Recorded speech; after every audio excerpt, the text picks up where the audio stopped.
ប្រធានសភាពាណិជ្ជកម្មសហរដ្ឋអាមេរិកប្រចាំកម្ពុជាលើកឡើងពីអំពើឈ្លានពានរបស់ប្រទេសថៃមកលើកម្ពុជានៅក្នុងបណ្ដាញសង្គមរបស់លោក Casey Bennett ប្រធានសភាពាណិជ្ជកម្មសហរដ្ឋអាមេរិកប្រចាំព្រះរាជាណាចក្រកម្ពុជានៅថ្ងៃទី18ខែធ្នូឆ្នាំ2025បានបញ្ជាក់អំពីការឈ្លានពានប្រទេសកម្ពុជាពីសំណាក់ប្រទេសថៃដូចតទៅនៅឆ្នាំ2025ការចោទប្រកាន់របស់ថៃថាទាហានកម្ពុជាបាញ់ឆ្លងព្រំដែនគេកំពុងប្រើម្ដងទៀតជាលេសឈ្លានពានប្រទេសកម្ពុជាការអះអាងស្រដៀងគ្នានេះក៏ធ្លាប់ជាមូលដ្ឋាននៃការឈ្លានពានកម្ពុជារបស់ថៃនៅឆ្នាំ1941ដែរនៅពេលនោះដូចជាឥឡូវនេះសកម្មភាពយោធារបស់ថៃមានគោលបំណងបញ្ចូលទឹកដីកម្ពុជាឲ្យទៅជាផ្នែកមួយរបស់ខ្លួនទោះបីជាថៃដឹងច្បាស់អំពីអំពើប្រល័យពូជសាសន៍របស់ជប៉ុននៅប្រទេសចិនរួមទាំងសម្លាប់រង្គាលនៅណានជីងឆ្នាំ1937ដែលបានសម្លាប់ប្រហែល 20,000 នាក់ពលរដ្ឋស៊ីវិលនិងអ្នកទូសង្គ្រាមក៏ដោយក៏ថៃនៅតែចូលរួមចុះហត្ថលេខាលើសន្ធិសញ្ញាជាមួយជប៉ុននៅថ្ងៃទី12ខែមិថុនាឆ្នាំ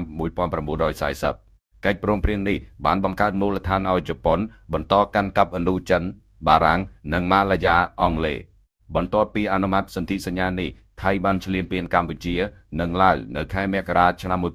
1941ដោយអះអាងថាកងកម្លាំងអាណានិគមបារាំងនៅកម្ពុជាបានបាញ់ឆ្លងព្រំដែនចូលក្រុងអរញ្ញប្រទេសនៃប្រទេសថៃតាមពិតទៅថៃបានត្រៀមរៀបចំសម្រាប់ការឈ្លានពានរួចមកហើយអស់រយៈពេលជាច្រើនខែក្នុងរយៈពេលប្រមាណសប្តាហ៍ថៃបានបង្ខំយកបញ្ចូលខេត្តភាគខាងជើងនៃកម្ពុជានិងទឹកដីភាគខាងលិចរបស់ឡាវនៅខែធ្នូឆ្នាំ1941ថៃនិងជប៉ុនបានចុះកិច្ចព្រមព្រៀងបន្ថែមមួយទៀតសម្រាប់ការគាំទ្រយោធារួមគ្នាដោយជប៉ុនបានគាំទ្រយ៉ាងច្បាស់លាស់ចំពោះការអះអាងទឹកដីរបស់ថៃរួមទាំងតំបន់ដែលបានបញ្ចូលពីកម្ពុជាឡាវម៉ាឡាយ៉ានិងភូមា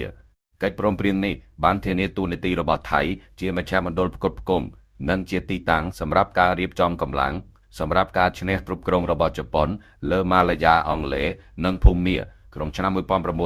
1941ដល់ឆ្នាំ1942នៅខែកក្កដាឆ្នាំ1943ជប៉ុនបានផ្ដល់រង្វាន់ដល់ថៃសម្រាប់ការសហការដោយផ្ទេរខេត្តចំនួន6ពីម៉ាឡាយ៉ាអង់គ្លេសនិងភូមាឲ្យទៅថៃក្នុងអំឡុងពេលនេះថៃបានសម្របសម្រួលនិងទទួលយកផលប្រយោជន៍យ៉ាងច្បាស់ពីការប្រើប្រាស់ពលកម្មបង្ខំរបស់ជប៉ុនដើម្បីសាងសង់ផ្លូវដែកភូមាដែលភ្ជាប់ពីបាងកកទៅយ៉ាងហ្គូនក្នុងចំណោមពលកម្មដែលត្រូវបានបង្ខំមានអ្នកទោសសង្គ្រាមអង់គ្លេស 3131 នាក់និងអាមេរិក686 នាក់ក្នុងចំណោមពួកគេអង់គ្លេស6904 នាក់និងអាមេរិក131 នាក់បានស្លាប់ដោយសារលក្ខខណ្ឌការងារដ៏សាហាវឃោរឃៅ